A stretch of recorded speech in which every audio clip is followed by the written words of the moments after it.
ಆತ್ಮೀಯ ಬಂಧುಗಳೇ, ಶ್ರೀಮದ್ ಭಗವದ್ಗೀತೆ ತತ್ವ ವಿವೇಚನೆ ಟೀಕಾ ಅಧ್ಯಾಯ 2 ಸಾಂಖ್ಯಯೋಗ. ಇದರಿಂದ ನಾವು 47ನೇ ಶ್ಲೋಕವನ್ನ ತಿಳ್ಕೊಳ್ತಾ ಇದ್ವಿ. ಅದರಲ್ಲಿ ಕರ್ಮಫಲಗಳಿಗೆ ನಿನಗೆ ಅಧಿಕಾರನೇ ಇಲ್ಲ ಅಂತ ಹೇಳ್ತಾನಲ್ಲ, ಅದು ಯಾಕೆ ಹೇಳ್ದ ಅನ್ನೋದು, ಆ ವಿಷಯದ ಬಗ್ಗೆ ಕೆಲವೊಂದು ವಿಚಾರಗಳನ್ನ ನಾವು ತಿಳ್ಕೊಂಡ್ವಿ. ಅಂದ್ರೆ ಏನು, ಕರ್ಮವನ್ನ ನಾವು ಮಾಡ್ಬೋದು, ಆದರೆ ಫಲಗಳು ನಮ್ಮ ಕೈಯಲ್ಲಿಲ್ಲ, ಅದು ಭಗವಂತನ ಕೈಯಲ್ಲಿರೋದು. ಅವನು ಯಾವಾಗ ಬೇಕಾದರೂ ನಮಗೆ ಕೊಡಬಹುದು. ಆ ವಿಚಾರದ ಬಗ್ಗೆ ತಿಳ್ಕೊಂಡ್ವಿ. ಈಗ ಮುಂದಿನ ಪ್ರಶ್ನೆ ಏನು ಅಂತಂದ್ರೆ, ಹಾಗಾದ್ರೆ ಮುಕ್ತಿಯ ಕಾಮನೆಯನ್ನು ಕೂಡ ನಾವು ಮಾಡಬಾರ್ದಾ? ಅಂದ್ರೆ ನನಗೆ ಮುಕ್ತಿ ಸಿಗ್ಲಿ ಅಂತ ಕೂಡ ನಾವು ಆಸೆ ಪಡಬಾರ್ದಾ ಅಂತ ಇಲ್ಲಿ ಪ್ರಶ್ನೆ ಕೇಳ್ತಾ ಇದ್ದಾರೆ. ಅಂದ್ರೆ ಕಾಮನೆಗಳನ್ನೇ ಇಟ್ಕೋಬಾರ್ದು. ನಾನು ಏನೋ ಒಂದು ಕೆಲಸವನ್ನ ಮಾಡ್ತಾ ಇದ್ದೀನಿ ಅಂತಂದ್ರೆ ಅದಕ್ಕೊಂದು ಗುರಿ ಇರುತ್ತೆ, ಒಂದು ಉದ್ದೇಶ ಇರುತ್ತಲ್ವಾ. ಸೊ ಮುಕ್ತಿಗೋಸ್ಕರ ನಾನು ಈ ಕೆಲಸ ಮಾಡ್ತಾ ಇರ್ತೀನಿ. ಆ ಮುಕ್ತಿಯನ್ನು ಕೂಡ ಕಾಮನೆ ತಾನೆ, ಅದನ್ನು ಇಟ್ಕೋಬಾರ್ದಾ ಅಂತ ಕೇಳ್ತಾ ಇದ್ದಾರೆ. ಅದಕ್ಕೆ ಉತ್ತರ ಏನು ಅಂತಂದ್ರೆ, ಮುಕ್ತಿಯ ಕಾಮನೆ ಶುಭೇಚ್ಛೆಯಾದ್ರಿಂದ ಅದು ಒಳ್ಳೆಯ ಇಚ್ಛೆ, ಅದು ಅಲ್ವಾ. ಭಗವಂತನನ್ನ ನಾನು ಪಡೆಯೋದಕ್ಕೋಸ್ಕರ ಮಾಡ್ತಾ ಇರುವಂತ ಇಚ್ಛೆ ಅದು ನಾವು ಮುಕ್ತಿಯನ್ನ ಪಡೆಯೋದಕ್ಕೆ ಸಹಾಯ ಏನೋ ಆಗುತ್ತೆ. ಆದ್ರೂ ಕೂಡ ಈ ಇಚ್ಛೆ ಕೂಡ ಉಂಟಾಗದೇ ಇರೋದೇ ಉತ್ತಮ. ನಮ್ಮ ಮನಸ್ಸಿನ ಒಳಗಡೆ ಮುಕ್ತಿಯ ಆಸೆ ಬರದೇ ಇರೋದೇ ಒಳ್ಳೆಯದು, ಉತ್ತಮ ಅಂತ ಹೇಳ್ತಾ ಇದ್ದಾರೆ. ಯಾಕಂದ್ರೆ ಅದು ಕೂಡ ಒಂದು ಕಾಮನೆ, ಅದು ಒಂದು ಇಚ್ಛೆ ಅಂತ ಅನ್ನಿಸ್ಕೊಂಡ್ಬಿಡುತ್ತಲ್ವಾ. ಆದರೆ ಭಗವಂತನ ತತ್ವ ಮತ್ತೆ ಮರ್ಮವನ್ನ ಯಾರು ಯಥಾರ್ಥ ರೂಪದಲ್ಲಿ ತಿಳ್ಕೊಳ್ಳದೆ ಈ ಇಚ್ಛೆಯಿಂದ ರಹಿತನಾಗಿ, ಅಂತಂದ್ರೆ ಏನು, ಈ ಇಚ್ಛೆಯಿಂದ ಅಂದ್ರೆ ನನಗೆ ಮುಕ್ತಿ ಬೇಕು ಅನ್ನುವಂತಹ ಇಚ್ಛೆನೂ ಇಲ್ಲದೆ ಭಗವಂತನ ಆಜ್ಞೆ ಇದೆಯಲ್ಲ ಅದರ ಪಾಲನೆಯನ್ನ ಕರ್ತವ್ಯ ಅಂತ ತಿಳ್ಕೊಂಡು ಹೇತುರಹಿತವಾದ, ಅಂದರೆ ನನಗೆ ಅದರಲ್ಲಿ ಯಾವುದೇ ಒಂದು ಫಲಾಪೇಕ್ಷೆ ಇಲ್ಲದೆ, ಆ ಫಲದ ಬಗ್ಗೆ ನನಗೆ ಆಸಕ್ತಿನೂ ಇಲ್ಲದೆ, ಯಾವುದೇ ಒಂದು ಕಾರಣ ಇಲ್ಲದೆ ಕರ್ಮಗಳನ್ನು ಆಚರಣೆ ಮಾಡೋದಿದೆಯಲ್ಲ ಅದು ಬಹಳ ಕಷ್ಟ. ಅಂದರೆ ಏನು, ಭಗವಂತನ ಬಗ್ಗೆ ನನಗೇನು ಗೊತ್ತಿರೋದಿಲ್ಲ, ಸರಿಯಾದ ರೀತಿಯಲ್ಲಿ ನಮಗೆ ಗೊತ್ತಿರೋದಿಲ್ಲ. ಸೊ ನಾವು ಮುಕ್ತಿಯನ್ನು ಪಡಿಬೇಕು ಅನ್ನೋಂಥ ಇಚ್ಛೆನೂ ಇಲ್ಲದೆ ನನ್ನ ಕರ್ತವ್ಯವನ್ನ ಯಾವುದೇ ಫಲಾಪೇಕ್ಷೆ ಇಲ್ಲದೆ ಭಗವಂತ ಕೊಟ್ಟಿರುವಂಥದ್ದು ನಾನು ಮಾಡಲೇಬೇಕು ಅಂತ ಮಾಡೋದಿದೆಯಲ್ಲ, ಇದು ತುಂಬಾ ಕಷ್ಟವಾದ ಕೆಲಸ. ಅದಕ್ಕೋಸ್ಕರ ಮುಕ್ತಿಯನ್ನ ಬಯಸೋದು ಅನುಚಿತ ಅಲ್ಲ.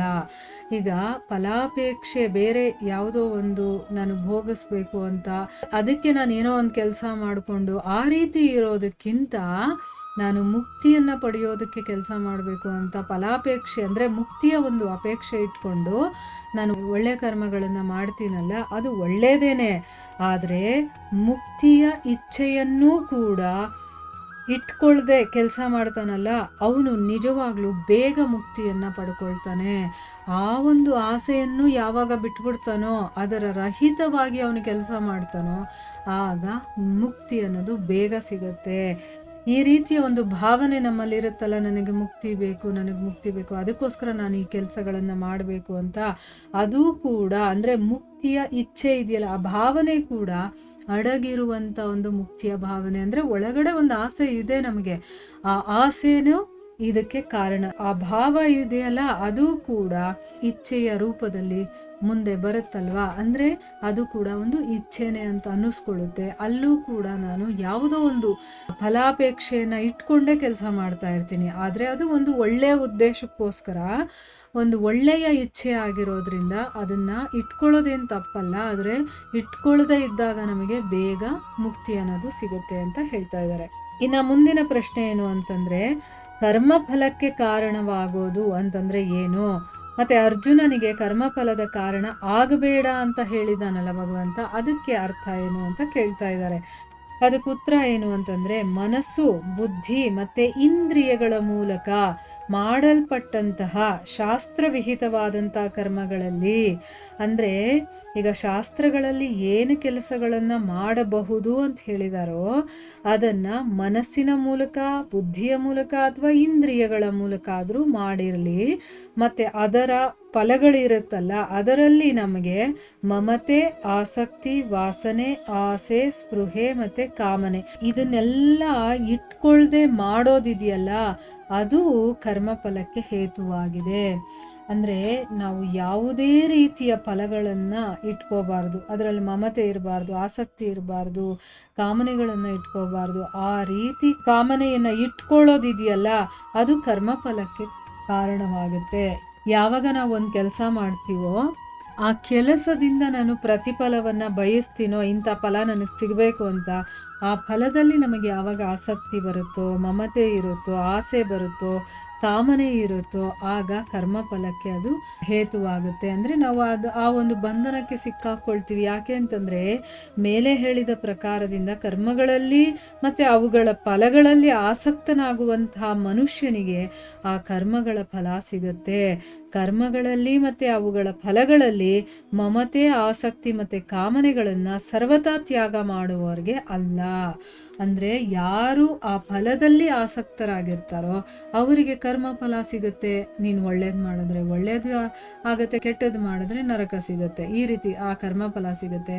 ಆದರೆ ಯಾರು ಆ ಕರ್ಮದ ಫಲಕ್ಕೆ ಆಸಕ್ತನಾಗಿರೋದಿಲ್ವೋ, ಅವನು ಬರೀ ನನ್ನ ಕರ್ತವ್ಯ ಇದು, ನನ್ನ ಕರ್ಮವನ್ನು ಮಾಡಬೇಕು ಅಂತ ಮಾಡ್ತಾನೋ, ಅದರಿಂದ ಅವನಿಗೇನೂ ಎಕ್ಸ್ಪೆಕ್ಟ್ ಮಾಡೋದಿಲ್ಲ ಅಂತ ಇಟ್ಕೊಳ್ಳಿ. ಅಂಥವನಿಗೆ ಇದು ಏನೂ ಮಾಡೋದಿಲ್ಲ. ಅಂದರೆ ಆ ಕಾಮನೆಗಳನ್ನು ಸರ್ವತಾ ತ್ಯಾಗ ಮಾಡಿದವನಿಗೆ ಇದೆಲ್ಲ ಬರೋದಿಲ್ಲ. ಅಂದರೆ ಕರ್ಮಫಲವನ್ನು ಅವನು ಅನುಭವಿಸ್ಬೇಕಾಗಿರೋದಿಲ್ಲ ಅಂತಂದ್ಬಿಟ್ಟು ಹೇಳಿದ್ದಾರೆ. ಈ ಒಂದು ವಿಷಯವನ್ನು 18ನೇ ಅಧ್ಯಾಯದ 12ನೇ ಶ್ಲೋಕದಲ್ಲಿ ಹೇಳಿದ್ದಾನೆ. ಅದೇನು ಹೇಳಿದ್ದಾನೆ ಅಂತ ನಾವು ಒಂದ್ಸರಿ ನೋಡ್ಕೊಂಡು ಬರೋಣ. ನೋಡಿ, ಎಷ್ಟು ಒಳ್ಳೊಳ್ಳೆ ವಿಚಾರಗಳು ಎಷ್ಟು ಚೆನ್ನಾಗಿ ಹೇಳಿದ್ದಾರೆ ಅಂತಂದ್ಬಿಟ್ಟು. ಭಗವಂತ ಎಲ್ಲ ಹೇಳ್ಬಿಟ್ಟಿದ್ದಾನೆ, ಆದರೆ ನಾವು ತಿಳ್ಕೊಳ್ಬೇಕಷ್ಟೇ. ಇಲ್ಲಿ 18ನೇ ಅಧ್ಯಾಯದಲ್ಲಿ 12ನೇ ಶ್ಲೋಕದಲ್ಲಿ ಏನು ಹೇಳಿದ್ದಾನೆ ಅಂತಂದರೆ, ಕರ್ಮಫಲವನ್ನು ತ್ಯಾಗ ಮಾಡದೇ ಇರುವಂತಹ ಮನುಷ್ಯರ ಕರ್ಮಗಳಾದರೂ ಒಳ್ಳೆಯ ಮತ್ತು ಕೆಟ್ಟ ಮತ್ತು ಮಿಶ್ರವಾದ, ಹೀಗೆ 3 ವಿಧದ ಫಲಗಳು ಬರುತ್ತೆ. ಮರಣಾನಂತರ ಅವಶ್ಯಕವಾಗಿ ಅವರಿಗೆ ಬಂದೇ ಬರುತ್ತೆ, ಅವರಿಗೆ ಉಂಟಾಗುತ್ತೆ. ಆದರೆ ಕರ್ಮಫಲವನ್ನು ತ್ಯಾಗ ಮಾಡಿಬಿಡುವಂಥ ಮನುಷ್ಯರ ಕರ್ಮಗಳ ಫಲ ಯಾವ ಕಾಲದಲ್ಲೂ ಉಂಟಾಗೋದಿಲ್ಲ. ಅಂದರೆ ಕರ್ಮ ಫಲವನ್ನು ಬಿಟ್ಟಿರೋನಿಗೆ ಯಾವುದೇ ಕರ್ಮ ಬಂಧನಗಳು, ಅದರಿಂದ ಪ್ರತಿಫಲ ಅನ್ನೋದು ಅವನಿಗೆ ಬರಲ್ಲ. ಅಂದರೆ ಏನು, ಆ ಕೆಲಸ ಮಾಡೋದ್ರಿಂದ ಅವನಿಗೇನೋ ಒಂದು ಫಲ ಸಿಗುತ್ತಲ್ಲ, ಅದು ಯಾವತ್ತಿಗೂ ಬರೋದಿಲ್ಲ.